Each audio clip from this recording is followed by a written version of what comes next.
আসমান বলে, ও মাওলা, তারা তো গুনাহ করতেই আছে, গুনাহ করতেই আছে, তুমি আযাব দিচ্ছ না কেন?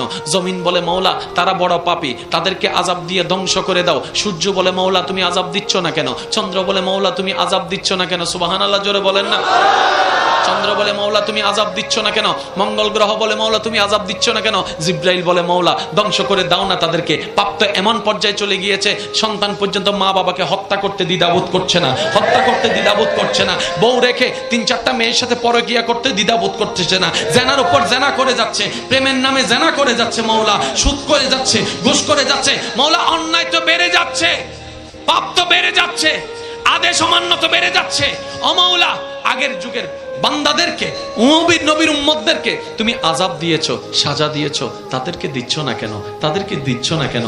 আসমানের প্রশ্ন, জমিনের প্রশ্ন, সূর্যের প্রশ্ন, চন্দ্রের প্রশ্ন, জিব্রাইলের প্রশ্ন, ইসরাফিলের প্রশ্ন, মিকাইলের প্রশ্ন, আজরাইলের প্রশ্ন, জমিনের প্রশ্ন, সাগরের প্রশ্ন, পানির প্রশ্ন, হাওয়ার প্রশ্ন, মেঘের প্রশ্ন।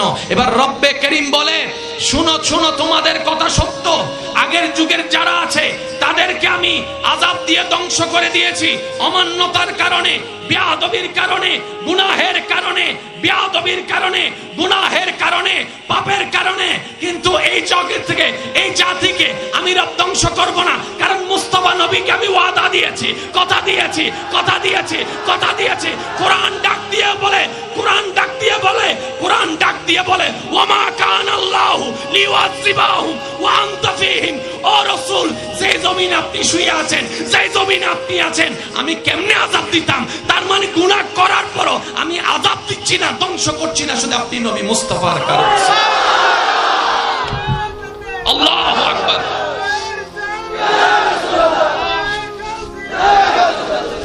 আওয়াজ একবার বলেন না সুবহানাল্লাহ। তাহলে আপনি আমি এত অন্যায় করার কারণও আল্লাহর গজব থেকে যে বেঁচে আছি, সেটাও নবী রাহমাতুল লিল আলামিনের কারণে। এই ধরাতে, এই সূর্যের নিচে একটা সময় এক গ্রুপ ছিল যাদেরকে বলা হতো মূসা নবীর উম্মত, কাউকে বলা হয়েছিল ঈসা নবীর উম্মত। যেভাবে আমরা থাকছি ওনারাও হয়তো সেভাবে থেকেছে। স্টাইলটা ভিন্ন ছিল, দেশটা ভিন্ন ছিল, রংটা ভিন্ন ছিল, ভাষাটা ভিন্ন ছিল, সবাই তো রবের বান্দা। এবার আমি আপনাদেরকে একটা প্রশ্ন করি ভাইয়েরা, সজ্ঞানে সবাই উত্তর দিবেন। আগের যুগে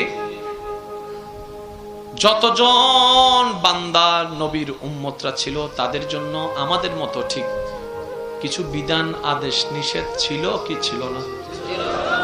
আওয়াজ আমি পাইনি। আদেশও ছিল, নিষেধও ছিল। আগের যুগের বান্দারা, নবীর উম্মতেরা আদেশ অমান্য করলে গুনাহ হতো, যেভাবে আমাদেরটাও হয়, গুনাহ হতো। আল্লাহ পাক রব্বুল আলামিন সবাইকে ওয়ার্নিং দিয়েছেন। কয়বার? একবার, দুইবার, তিনবার ওয়ার্নিং দেওয়ার পরও যদি তারা নিজেদের ভুলগুলোকে তওবার মাধ্যমে না শুধরাই নিয়েছে, আল্লাহ পাক তাদেরকে আসমানি আযাব দিয়ে, জোরে বলেন, ধ্বংস মানি শেষ, নাই, বিলীন, বিলীন, ডেস্ট্রয়। কিসের কারণে? গুনার কারণে। কিসের কারণে? জোরে বলেন, কিসের কারণে? আল্লাহর হুকুম অমান্য করলে গুনাহ হয়, তাহলে গুনার কারণে তারা ধ্বংস।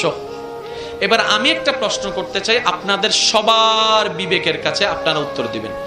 আগের যুগের বান্দারা বেশি গুনাহগার ছিল নাকি আমরা বেশি? আরেকটু জোরে। তো আমরা শেষ হলাম না যে? আরেকটু জোরে। হয় না, হয় না, আরেকটু জোরে। আগের যুগের বান্দারা, নবীর উম্মতরা যখন আল্লাহর আদেশ অমান্য করে নিজের মন মতো জীবন যাপন করতে শুরু করলো, আল্লাহ তাআলা তাদেরকে একবার ওয়ার্নিং দিয়েছে, ফেরত আসো, ফেরত আসো, ফেরত আসো, ফিরে আসো। দ্বিতীয়বার ওয়ার্নিং, ফিরে আসো। তৃতীয়বার ওয়ার্নিং, ফিরে আসো। যারা এসেছে, যারা এসেছিল, তারা রহমতের মাধ্যমে মুক্তি পেয়ে গিয়েছে। আর যারা আসেনি, কেউ নূহ আলাইহিস প্লাবনের মধ্যে পানিতে ডুবে শেষ হয়ে গিয়েছে, কেউ বা লূত আলাইহিস সালামের সময়ে আসমান থেকে আগুনের বর্ষণ হয়ে ধ্বংস হয়ে গিয়েছে। কেউ বা বানরের রূপে রূপান্তরিত হয়েছে, কেউ বা এই রূপে, কেউ বা ওই রূপে। কেউ পাথর হয়ে গেল, কারো ধ্বংস হয়ে গেল, কারো পানি উল্টাই গেল, কারো জমিন উল্টাই গেল। কোনো না কোনোভাবে একবার, দুইবার, তিনবার ওয়ার্নিং এর পরে সবকিছু আল্লাহর পক্ষ থেকে ডেস্ট্রয় হয়ে গিয়েছে। যেটা ডেস্ট্রয় হয়েছে, ধ্বংস হয়েছে, সে জাতির কোনো নাম নিশানা নাই, সেই এলাকার কোনো নাম নিশানা অস্তিত্ব তেমন আগের মতো নেই। ওইটা আর উর্বর জমি বলা হয় না, সেটাকে আযাবের জমি বলা হয়, আযাবের জমি বলা হয়, সাজার জমি বলা হয়। এবার আসমান প্রশ্ন করে, মাওলা 2022 সালে যারা আছে ওরা আগের গুলার চাইতে 10 ডবল গুনাহগার। আমি আমার কথা বলছি, আপনি আপনারটা বলুন।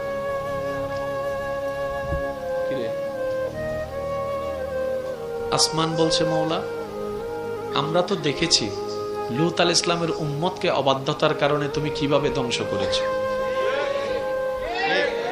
আসমান বলে আমি দেখেছি, সূর্য বলে আমি দেখেছি, চন্দ্র বলে আমি দেখেছি। মাওলা জমিন বলে আমি তো নিজে দেখছি। অবাধ্য যারাই হয়েছে তোমার গজবের শিকার হয়েছে, গুনাহ যারাই বেশি করেছে তারাই গজবের শিকার হয়েছে। এবার আমরা যখন দুনিয়াতে বিচরণ করতে লাগলাম, তাদের যুগে ফেসবুক ছিল না, আমাদের যুগে ফেসবুক আছে। তাদের যুগে ইউটিউব মেসেঞ্জার ছিল না, আমাদের যুগে ইউটিউব মেসেঞ্জার আছে। তাদের যুগে ইন্টারনেট ছিল না, আমাদের যুগে ইন্টারনেট আছে। মূল কথা যেটা বলতে চাচ্ছি, তাদের গুনাহ করাটা যত কঠিন ছিল, আমাদের গুনাহ করাটা তত সহজ হয়ে গিয়েছে। সহজ হয়ে গিয়েছে। হাঁটতে গুনাহ, বসতে গুনাহ, শুইতে গুনাহ, যাইতে গুনাহ, ঘরে গুনাহ, বাইরে গুনাহ, বন্ধুদের ভিতর গুনাহ, ভাই বোনের ভিতরে গুনাহ, বন্ধু গুনাহ, ভাই ভাইয়ে গুনাহ, এমন গুনাহ তেমন গুনাহ, টিভিতে গুনাহ, মিডিয়ায় গুনাহ, মোবাইলে গুনাহ, এখানে গুনাহ, সেখানে গুনাহ, চার দোকানে গুনাহ, চার দোকানের মধ্যেও গুনাহ, চা খাইতে গেছি সেখানেও গুনাহ, গুনাই গুনাই আমাদের ভরপুর। এবার আসমান বলে, ও মাওলা তারা তো গুনাহ করতেই আছে, গুনাহ করতেই আছে, তুমি আযাব দিচ্ছ না কেন? জমিন বলে, মাওলা তারা বড় পাপী, তাদেরকে আযাব দিয়ে ধ্বংস করে দাও। সূর্য বলে, মাওলা তুমি আযাব দিচ্ছ না কেন? চন্দ্র বলে, মাওলা তুমি আযাব দিচ্ছ না কেন? সুবহানাল্লাহ জোরে বলেন না। চন্দ্র বলে, মাওলা তুমি আযাব দিচ্ছ না কেন? মঙ্গল গ্রহ বলে, মাওলা তুমি আযাব দিচ্ছ না কেন? জিব্রাইল বলে, মাওলা ধ্বংস করে দাও না তাদেরকে। পাপ তো এমন পর্যায়ে চলে গিয়েছে, সন্তান পর্যন্ত মা বাবাকে হত্যা করতে দ্বিধাবোধ করছে না, হত্যা করতে দ্বিধাবোধ করছে না। বউ রেখে 3-4টা মেয়ের সাথে পরকীয়া করতে দ্বিধাবোধ করতেছে না। জেনার উপর জেনা করে যাচ্ছে, প্রেমের নামে জেনা করে যাচ্ছে মাওলা, সুদ করে যাচ্ছে, ঘুষ করে যাচ্ছে মাওলা। অন্যায় তো বেড়ে যাচ্ছে, পাপ তো বেড়ে যাচ্ছে, আদেশ অমান্য তো বেড়ে যাচ্ছে। ও মাওলা আগের যুগের বান্দাদেরকে, নবীর উম্মতদেরকে তুমি আযাব দিয়েছো, সাজা দিয়েছো, তাদেরকে দিচ্ছ না কেন? তাদেরকে দিচ্ছ না কেন? আসমানের প্রশ্ন, জমিনের প্রশ্ন, সূর্যের প্রশ্ন, চন্দ্রের প্রশ্ন, জিব্রাইলের প্রশ্ন, ইসরাফিলের প্রশ্ন, মিকাইলের প্রশ্ন, আজরাইলের প্রশ্ন, জমিনের প্রশ্ন, সাগরের প্রশ্ন, পানির প্রশ্ন, হাওয়ার প্রশ্ন, মেঘের প্রশ্ন। এবার রব্বে করিম বলে, শুনো শুনো তোমাদের কথা সত্য।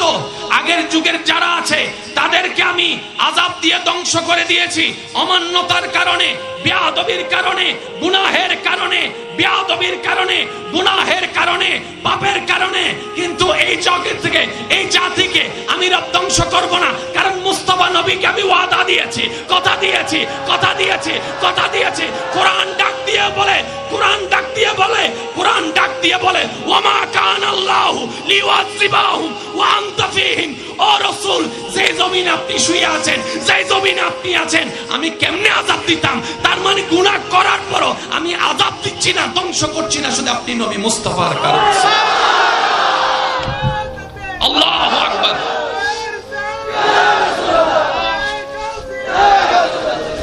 আওয়াজ একবার বলেন না সুবহানাল্লাহ। তাহলে আপনি আমি এত অন্যায় করার কারণও আল্লাহর গজব থেকে যে বেঁচে আছি, সেটাও নবী রাহমাতুল লিল আলামিনের কারণে। এছাড়া দ্বিতীয় কোনো কারণ দেখি আপনার যোগ্যতায় থাকলে আপনি দেখান, আমি আমার যোগ্যতায় থাকলে দেখাই। হাইলে গড়া সিডেং একটা হতা